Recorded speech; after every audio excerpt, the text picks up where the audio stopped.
process of removal of any metabolic waste like urea, carbon dioxide, जो कि basically metabolism के time पे form होते हैं। तो एनालिड्स में अगर हम पढ़ें तो एनालिड्स में हमारे पास आता है nephridia. Okay wait, so in annelids we have nephridia with us. जैसे हमारे पास नेफ्रॉन्स होते हैं उसी तरीके एनालिड्स के पास होता है नेफ्रीडिया। तो इसको समझने से पहले we have to understand that एक होता है हमारा एक्सटीरियर पार्ट, एक्सटीरियर पार्ट मतलब कि इन्वायरमेंट वाला पार्ट, और एक होता है इंटीरियर पार्ट। तो जो भी नेफ्रीडिया होता है वो खुलता है सीलोम के तरफ in the interior part and then environment in exterior part.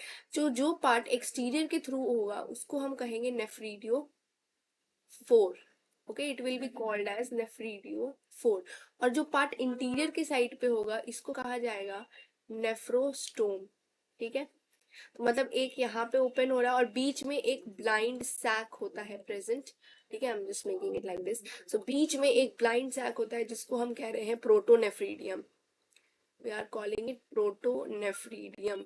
तो ये होता है ब्लाइंड सैक। इसमें कुछ टर्मिनल सेल्स या फिर सोलेनोसाइट्स प्रेजेंट हो सकते हैं, टर्मिनल सेल्स या फिर सोलेनोसाइट्स प्रेजेंट हो सकते हैं। ठीक है, और यही होता है आपका basically nephridium. This is the definition. So an excretory tubule which opens to the exterior through nephridiopore, मतलब एक्सटीरियर में नेफ्रीडियोपोर, and inner end of the tubule is blind which is associated with terminal cells and solenocytes in the protonephridium, और opens in the coelom through ciliated funnel called nephrostome। तो मतलब यहाँ पे पूरा सीलिया आपको देखने को मिलेगा, तो इसी को हम कहते हैं protonephridium in the pheretima। and you can see here the example we have here is apical part, ऊपर वाला पार्ट है और एक टर्मिनल पार्ट यहाँ पे। तो यहाँ पे ये आपका नेफ्रोस्टोम होगा, ये पूरा लूप लाइक स्ट्रक्चर यहाँ पे बना हुआ है। ठीक है, और ये जैसे आगे बढ़ रहा है और यहाँ पे ये एक स्ट्रेट लोब हो गया, स्ट्रेट लोब के अंदर यहाँ पे 2 तरीके का लूप दिख रहा है, फिर यहाँ पे 3 तरीके का लूप आगे बढ़ेगा और एपिकल पार्ट में फिर एक एक लूप है। तो इसको हम डिटेल में पढ़ेंगे। पहले पढ़ते हैं about the structure of nephridia.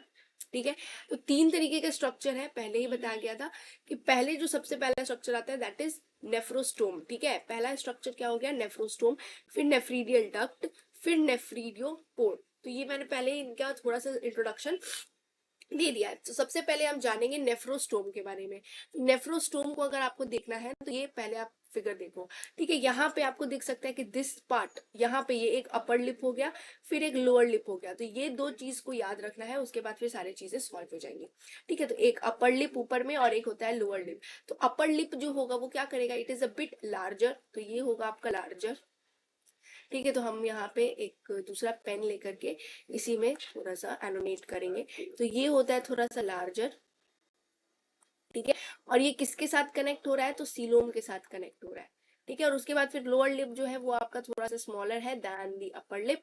ठीक है, so now let us understand here. तो सीलिएटेड होता है, hangs to the coelom. Okay, so ये जो है पूरा पार्ट जो आपको दिख रहा होगा, ये पूरा पार्ट जो है it is actually ciliated. This whole part is actually, यहाँ पे पूरा सीलिया बना हुआ है। ठीक है, उसके बाद फिर हमने इसको 2 पार्ट्स में डिवाइड करा है, एक अपर लिप हो गया और लोअर लिप हो गया। मैंने बता दिया लोअर लिप स्मॉलर होता है और जो अपर लिप है वो थोड़ा लार्ज होता है and it connects to the coelom. Next आता है हमारे पास नेफ्रीडियल डक्ट। तो नेफ्रीडियल डक्ट कैसा होता है ये भी देख लेते हैं। तो यहाँ पे आपको दिख सकता है कि you have the nephridial duct here, या तो ये आप देखो यहाँ पे आपको जो दिख रहा है दैट इज योर नेफ्रीडियल डक्ट। इसमें क्या है, आपको मिलेगा एक स्ट्रेट लोब, यहाँ पे दिख सकता है ना, दिस इज स्ट्रेट लोब। तो ये देखो यहाँ पे हमारा आ गया स्ट्रेट लोब। ठीक है, अब ये जो स्ट्रेट लोब है इसमें आपको कुछ दिख रहा है कि नेफ्रोस्टोम जो है यहाँ पे सीलिएटेड है। यहाँ पे जो नेफ्रोस्टोम है एक्चुअली इट इज सीलिएटेड।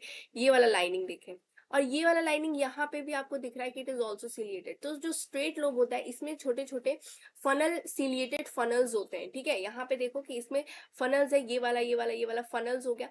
तो हमारा जो स्ट्रेट लोब होता है ये आगे 2 पार्ट्स में डिवाइड हो जाएगा, एक्चुअली 3 पार्ट में डिवाइड होगा। एक होगा प्रॉक्सिमल लिम्ब, एक होगा डिस्टल लिम्ब और एक होता है एपिकल लिम्ब। तो उसी को अब हमें ध्यान से समझना है।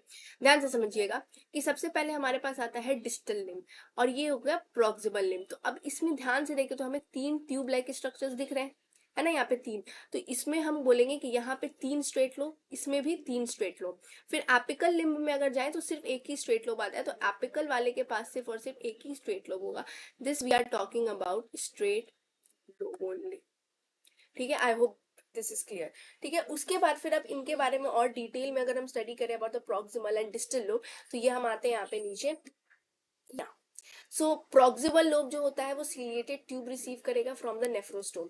तो यहाँ पे आपको दिख सकता है कि ये वाला जो हमारे पास प्रॉक्सिमल लिम्ब है, ये क्या रिसीव कर रहा है, ये वाला प्रॉक्सिमल लिम्ब क्या रिसीव कर रहा है, यहाँ से स्ट्रेट लोब से सीलिएटेड ट्यूब रिसीव कर रहा है।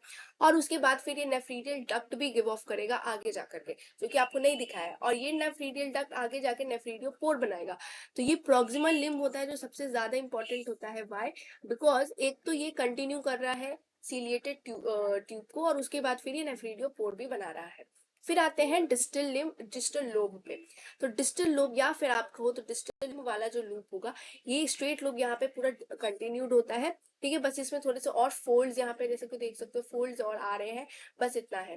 ठीक है, उसके बाद फिर हम आते हैं टर्मिनल डक्ट पे, मतलब एंडिंग हो जाएगी। टर्मिनल डक्ट किससे कनेक्ट होगा? नेफ्रीडियोपोर से कनेक्ट होगा। तो टर्मिनल डक्ट में क्या देखने को मिल रहा है कि देयर लेट अस से कि यहाँ पे एक टर्मिनल डक्ट हमने बनाया, उसके बाद फिर वो किस में जाएगा? सेप्टल कैनाल में, सेप्टल एक्सक्रीटरी कैनाल में जाएगा, जो कि आपके इंटेग्यूमेंट्स के साइड्स पे प्रेजेंट होते हैं। तो लेट अस सपोज कि ये बॉडी है हमारी, तो इसके यहाँ साइड्स पे excretory canal, septal excretory canal होंगे, जो कि सेप्टा के साइड्स पे प्रेजेंट होंगे। फिर ये आगे जाएंगे सुप्रा इंटेस्टाइनल एक्सक्रीटरी डक्ट्स में, तो ये आगे आ गया इनटू सुप्रा इंटेस्टाइनल एक्सक्रीटरी डक्ट। तो उसके बाद फाइनली वो इंटेस्टाइनल ल्यूमन में मिल जाएगा। इंटेस्टाइन में ये मिल रहा है, याद रखेंगे इसको। ठीक है, तो इससे आगे बढ़ सकते हैं हम लोग to the next part which is types of nephridia. तो टाइप्स ऑफ नेफ्रीडिया में, wait a minute, yeah, so in the types of nephridia we have 3 types of nephridia with us. First type is septal nephridia, integumentary nephridia, फिर फारेंजियल nephridia. अब नाम से समझेंगे कि जो septal nephridia होता है वो कहाँ प्रेजेंट होता है? सेप्टास के पास प्रेजेंट होता है। इंटीग्यूमेंट्री नेफ्रीडिया इंटेग्यूमेंट्स में, और फारेंजियल नेफ्रीडिया जो कि फैरिंग्स और इसोफेगस के पास प्रेजेंट होगा। तो सेप्टल नेफ्रीडिया मतलब क्या? सेप्टास के पास। और सेप्टल नेफ्रीडिया कहाँ कहाँ पे प्रेजेंट होगा देखें तो हमारा 14th सेगमेंट है, फर्स्ट 14th सेगमेंट के बाद से आपका सेप्टल नेफ्रीडिया प्रेजेंट होगा। तो ये वाला जो हम लोग पार्ट देख रहे हैं यहाँ पे, दिस पार्ट, ये वाला जो पार्ट है, this is septal nephridia. Okay, why? Because देखो यहाँ पे ये वाला जो है ये सेप्टल नेफ्रीडिया है, जो कि 2 सेप्टास को बेसिकली कनेक्ट कर रहा है। तो इसको हम क्या कहेंगे? Septal nephridia. और 14 के पहले तो कुछ भी नहीं था, तो 14 के बाद जितने भी हैं आपके सेप्टास, उन सब में इस तरीके से आपको सेप्टल नेफ्रीडिया प्रेजेंट मिलेगा। ठीक है, तो इसी को हम कहते हैं सेप्टल नेफ्रीडिया। आगे बढ़ते हैं, तो आगे इसमें क्या कहा गया है कि एक्सेप्ट फर्स्ट 14 सेगमेंट ये मिल रहा है, 2 सेप्टम्स को कनेक्ट कर रहा है। एंटीरियर साइड पे यानी आगे वाली साइड पे 40-50, पीछे वाले साइड पे उतना ही, तो टोटल 100 to 150 आपको मिलेगा। और इसमें भी 3 पार्ट्स है जो कि हमने पिछला में स्टडी किया था साइड में, नेफ्रोस्टोम, नेफ्रीडियल डक्ट और नेफ्रीडियोफोर। और ये एंटीरोनेफ्रिक होता है, मतलब कि इंटेस्टाइन में जाकर के खुलेगा। तो इसका मतलब क्या है? इंटेस्टाइन में खुल रहा है तो ज्यादा एब्जॉर्प्शन हो रहा है, तो ये इसको हम एंटीरोनेफ्रिक कहेंगे। फिर आते हैं इंटीग्यूमेंट्री नेफ्रीडिया में। तो इंटीग्यूमेंट्री नेफ्रीडिया आपको यहाँ दिख रहा है। ठीक है, इसमें क्या आपको देखने को मिल रहा है कि ma'am integumentary nephridia starts from 7th segment and it is till the last segment. But ये जो 14th से लेकर के 16th तक वाला सेगमेंट है, इसमें बहुत ही ज्यादा डेंस नेटवर्क है इंटीग्यूमेंट्री नेफ्रीडिया का। तो बस यही हमें जानना है। तो except the first few segments, so not in first few segments, मतलब फर्स्ट फ्यू सेगमेंट्स को छोड़कर इंटीग्यूमेंट्री नेफ्रीडिया सब में मिलेगा। और ये सर्कुलर शेप का नहीं है, इट इज वी शेप्ड।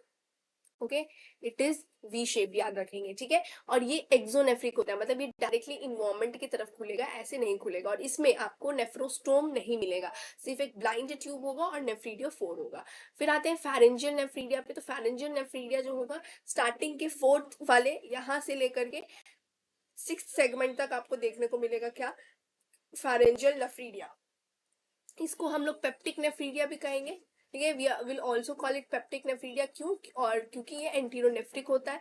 दूसरा चीज कि इट विल लैक नेफ्रोस्टोम, तो आगे वाला जो नेफ्रोस्टोम वाला भाग है वो आपको नहीं मिलेगा। अब इसमें क्या होता है, जो टर्मिनल डक्ट यहाँ पे फॉर्म हो रहा है, this is the terminal duct, it will form a slender duct thick wall duct will be form and ये एलिमेंट्री कैनाल में फिर आगे मिल जाएगा. So this is your terminal duct. Let us से ये आगे सिलेंडर ट्यूब फिर एक थिक वॉल ट्यूब बना रहा है and it is opening into this particular section which is alimentary canal. इसमें जो भी वेस्ट होता है it is extracted. In this you can see clarogen जो होगा it will form yellow granules like a structure. Okay, now we will move ahead. Okay, so ये हमें क्लोरारोजेन जो होगा वो इसको जो वेस्ट है it will extract. So this was all about the types of bacteria. Now we will move to another topic which is a bit हम एक example लेके समझेंगे about the excretion system. So we are going to take the example of leeches. So leeches में actually 17 pairs हमें nephridia का देखने को मिलता है. स्टार्टिंग का जो ये वाला लेयर है 3, 4, 5 एंड 6th लेयर में there is no nephridia which is present and 7 से लेकर के 22nd तक, यहाँ से लेके 7 से लेकर के 22nd तक पूरे नेफ्रीडिया का आपको पेयर्स देखने को मिलेगा. तो 7th segment to 22nd segment you have 17 pairs of nephridia that will be there with you and इसमें 11 pairs testicular segment में होंगे और 6 pairs pre-testicular segment anterior portion में आपको देखने को मिलेगा. So in the structure what is actually it is made up of? So let us see. We have main lobe. Okay, तो मेन लोब है हमारे पास यहाँ पे. This is the main lobe. तो मेन लोब को हम दो पार्ट में डिवाइड करते हैं. एक एंटीरियर पार्ट हो जाता है और एक पोस्टीरियर पार्ट हो जाता है. तो हम लोग कह रहे हैं कि मेन लोब में we are dividing it into anterior part and posterior part. फिर ये जो मेन लोब होता है फिर ये आगे यहाँ पे आएगा विच एपिकल लोब. तो यहाँ पे you can see the apical lobe is here. So apical lobe मतलब मेन लोब आगे जाके एपिकल लोब बनाएगा. एपिकल लोब से फिर we will move to the initial lobe. So you can see the initial lobe here. Somewhat, yeah, you can see this is the initial lobe जो कि rap करके रखा हुआ है एपिकल लोब को. This is the initial lobe जो कि इसको रैप करके रखेगा. देन आते हैं सीलिएटेड ऑर्गन में. तो ये बेसिकली आपका पेरिनेफ्रोस्टोमियल एम्पुले है जिसके अंदर सीलिएटेड ऑर्गन्स प्रेजेंट होते हैं and this is the testis sac. Okay, and then you will get the initial lobe जो कि इनर लोब जो कि यहाँ से निकलेगा. ठीक है, so you can see this is the inner lobe. Inner lobe यहाँ पे आपको मिलेगा देखने को, यहाँ पे. ठीक है, ये this is the inner lobe. Okay, so now we will study about this in detail. So first of all we have the main lobe. जैसा मैंने बताया था कि हॉर्स शेप का है. तो यहाँ पे दिख ही रहा होगा this is the horse shape. Anterior portion है और एक पोस्टीरियर पोर्शन है एंड यू कैन सी कि जो हमारा पोस्टीरियर पोर्शन है वो थोड़ा सा स्मॉलर है. Anterior portion is bit larger. So it is found in the ventrolateral position. और इसमें दो पार्ट्स में हम इसको डिवाइड कर रहे हैं. एक पार्ट हो गया हमारा एंटीरियर पोर्शन, दूसरा पार्ट हो गया पोस्टीरियर पोर्शन. उसके बाद आते हैं एपिकल लोब में. तो मेन लोब कहाँ ओपन हो रहा था? एपिकल लोब से. तो apical lobe is the extension of the posterior limb of the main lobe. So anterior portion larger होता है, पोस्टीरियर पोर्शन स्मॉलर होता है, but it's important because it is forming apical lobe also. और ये initial lobe को भी connect करेगा to the main lobe. तो एपिकल लोब बेसिकली क्या है? आगे इसका एक्सटेंशन होगा और ये आपको गट के नीचे मिलेगा. So you can see this is the apical lobe जो कि और आगे इसका एक्सटेंशन बना रहा है. नेक्स्ट हमारे पास आता है इनिशियल लोब. तो इनिशियल लोब हो गया लॉन्ग स्लेंडर ट्यूब जो कि इंटरवाइन करेगा एपिकल लोब को. ये टेस्टिस सैक के अराउंड रन करता है और एंड हो जाता है पेरिनेफ्रोस्टोमियल एम्पुले में. तो एपिकल लोब था. उसके बाद फिर हमारे पास ये जो इनिशियल लोब है ये इसको रैप कर रहा है. तो रैप करने के लिए इनिशियल लोब हो गया और ये it run towards the testis sac और उसके बाद ये पेरिनेफ्रोस्टोमियल एम्पुले में अब्रप्टली एंड हो जाता है. So this is all about it. And it will also join the main lobe near the point of emergence of the vesicular duct. Okay, तो main lobe से इसको connect करना is important. Next एक important organ है which is ciliated organ. तो ciliated organ कहाँ present होगा? Inside the perinephrostomial ampulla. यहाँ पे as such इसका कोई excretory role नहीं है but it has more of a hemocylic system में इसका रोल. क्योंकि देखो ब्लड और सीलोम जो हमारा लीच है या फिर कोई भी हम नेफ्रीडिया ले रहे हैं तो उसमें सेपरेटेड नहीं होता. तो ciliated organ is actually filled with the हीमोसिलिक fluid. तो ब्लड और सीलम दोनों साथ में रहेंगे और हीमोसिलिक सेल्स बनाने में इनका काफी ज्यादा रोल होता है. ठीक है, तो इसको हम दो पार्ट्स में डिवाइड करें. The first part is reservoir, second part is ciliated funnel. तो रिजर्वॉयर जो यहाँ पे आपको बीच में देखने को मिल रहा है this part is actually reservoir और रिजर्वॉयर काफी स्पॉन्जी हो. ठीक है, फिर आते हैं सीलिएटेड फनल्स जो कि आपको ईयर लोब शेप के यहाँ पे इलोंगेटेड देखने को मिल रहे हैं. तो 5 to 6 सेल्स से ये बने होते हैं. This is the cilia of the funnels and everything and ये यहाँ पोर्स में फिट हो जाते हैं. इनका बस काम है हीमोसिलिक फ्लूइड को या हीमोसिलिक सेल्स को बनाना. Lastly we have the inner lobe. तो inner lobe basically main lobe जो आपको दिख रहा है यहाँ पे, इसकी कनकेविटी में यहाँ पे पाया जा रहा है। तो ये जो लाइनिंग बन रहा है यहाँ पे, ये बनेगा इनर लोब का, और ये रन करता है along the border of apical lobe also. तो you can see the apical lobe के आधे बॉर्डर पे भी ये रन कर रहा है, तो आधे लेंथ पे ये रन करेगा। This is inner lobe. तो ये था about the excretion in Annelida. We also studied an example which was of the leech. Okay, and with that we have completed